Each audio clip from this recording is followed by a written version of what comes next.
Hello views, welcome to public pulse. ఈరోజు మనతో వ్యక్తి ఉన్నారు. ఆయన 25 సంవత్సరాల నుంచి విశాఖపట్నంలో ఉన్నారట. ఆయనతో మాట్లాడదాం మరి. Let's go. Hello sir. Hello sir. మిమ్మల్ని మీరు ఒకసారి ఇంట్రడ్యూస్ చేసుకోండి. నా పేరు శ్రీనివాస్ అండి. నేను ఇక్కడ గోపాలపట్నం నుంచి 25 సంవత్సరాల నుంచి ఉంటున్నాను. ఓ ప్రైవేట్ ఎంప్లాయీని గాజువాకలో జాబ్ చేస్తున్నాను సార్. మేము జూనియర్ ఛాంబర్ ఇంటర్నేషనల్ వైజాగ్ అనే ఒక చాప్టర్ నుంచి వచ్చామండి. మీకు కొన్ని ర్యాపిడ్ ఫైర్ క్వశ్చన్స్ అడుగుతాం. మీరు పార్టిసిపేట్ చేయడానికి రెడీగా ఉన్నారా? రవి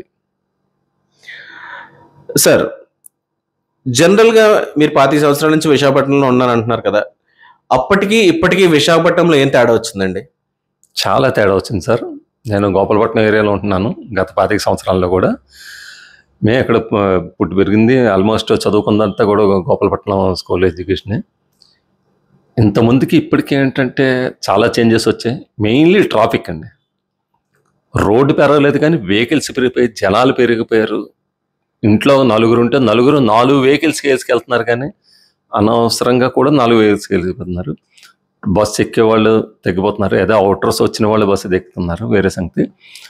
బట్ చాలా ట్రాఫిక్ సెన్స్ అయితే పెరిగిపోయింది. ఇంతకుముందు చాలా కంఫర్టబుల్గా తిరిగేవారు. సింగిల్ రోడ్ ఉన్నప్పుడు కూడా చాలా కంఫర్టబుల్గా తిరిగేవారు ఈరోజు 3 రోడ్స్ చేసినా కూడా చాలా ట్రబుల్గా ఉంటున్నది. ఈవెన్ ఒక షాప్కి వద్దామన్నా సరే బండి పార్కింగ్ చేయడానికి ప్లేస్ లేక వేరే ప్లేస్కి వెళ్ళిపోవాల్సిన పరిస్థితి అయితే వస్తున్నారు సార్. ట్రాఫిక్ సెన్స్ అయితే చాలా పెరిగిపోయిందండి. దాన్ని ఏ విధంగా దాన్ని సాల్వ్ చేస్తారన్నది మరి గవర్నమెంట్ చూడాలి, చెయ్యాలి సార్. సార్, ట్రాఫిక్ ప్రాబ్లం చాలా పెరిగింది అంటున్నారు, వెహికల్స్ ఎక్కువ పెరిగిపోయి అంటున్నారు. సో దీనికి మీ పరంగా యాజ్ అన్ ఇండివిజువల్ మీరేం చేస్తున్నారు ఈ ట్రాఫిక్ని గురించి? ట్రాఫిక్ గురించి నేను చేయడం అంటే, నేను ఇండివిజువల్గా నేను సింగిల్గా వెళ్ళినప్పుడు మాత్రం మ్యాక్సిమం బస్సులోనే వెళ్ళిపోతుంటాను సార్, లేదా ఆటోలో కూడా వెళ్ళిపోతుంటాను. నేను ఏదో ఫ్యామిలీతో వెళ్ళినప్పుడు మాత్రమే వెహికల్ యూజ్ చేస్తుంటానండి. ఎందుకంటే ఒక్కరు వెళ్ళినప్పుడు వెహికల్ తీసుకెళ్ళడం వల్ల ఏంటంటే నెంబర్ ఆఫ్ వెహికల్స్ పెరుగుతుంటాయి, ఫస్ట్ రీజన్. సెకండ్ ఏంటంటే పొల్యూషన్ పెరిగిపోతుంటుంది. ఇలా నెంబర్ ఆఫ్ చెప్పుకుంటే వెళ్ళిపోతే కాస్ట్ కూడా పెరుగుతుంటుంది. ఒక డ్రైవింగ్ టెన్షన్ అవుట్ ఉంటుంటుంది. అదే బస్సులో వెళ్ళిపోతే రిలాక్స్గా మనం డెస్టినేషన్ ఏదైతే ఉందో అక్కడ వరకు రిలాక్స్గా వెళ్ళిపోవచ్చు. మన వల్ల ఒక వెహికల్ అనేది పెరగకుండా ఉంటుంది, పొల్యూషన్ అనేది పెరగకుండా ఉంటుంది.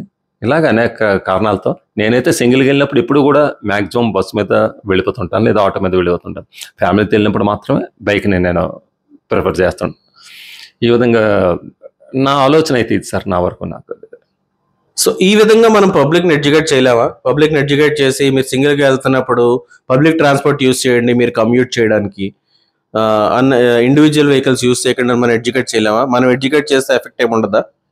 చేయొచ్చు సార్. కాకపోతే కామన్ పీపుల్ చేసే కంటే కన్నా ఒక సెలబ్రిటీ కానీ, లేదంటే ఒక విఐపీస్ కానీ, లేదంటే ఒక మినిస్టర్లు కానీ ఈ విధంగా చేస్తే మనల్ని వాళ్ళు ఎడ్యుకేట్ చేయగలిగినట్లయితే అది చాలా వరకు హెల్ప్ అవుతుంది. ఒక కామన్ మ్యాన్ మనిషికి చెప్పినట్లయితే అది పెద్దగా సీరియస్నెస్ ఉండదు.